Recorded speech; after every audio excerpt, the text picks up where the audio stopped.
waaw 307 baa ngi nii quoi ñëw na indi nañ ko démb quoi gis ngeen ko yaa ngi gis 7-8 la def nag banaan la dawagul nag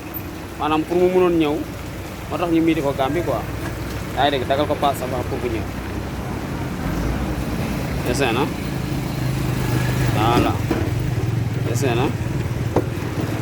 intérieur bi moo nekk nii gis ngeen amoon na rajo dañ ko sàcc ci pooru Gambie bi quoi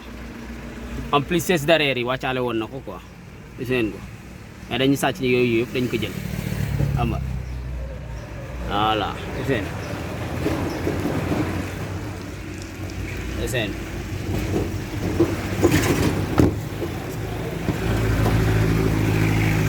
voilà gis nga ci ginnaaw dana leen jëlal ci ginnaaw quoi wala leen maal tareel gis ngeen ko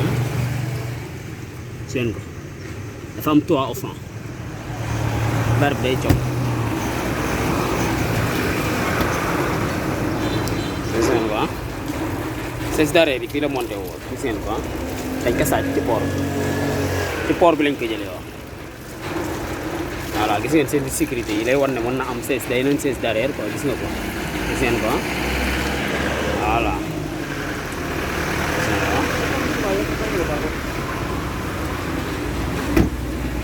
gis ngeen ko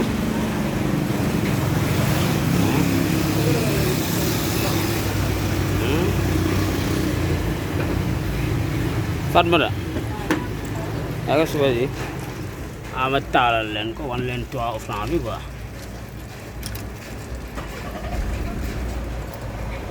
seen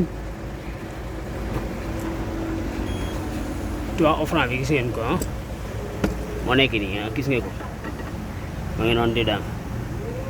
léegi pour mu ñëwaat bësaat gis ngeen ko ma ngi nii di tëjee clim baa ngi sedd guy da ngay taal mu sedd amul taal di xaar quoi gis ngeen toit bi clim bi day sedd guy gis ngeen 3 francs bi tëjee na quoi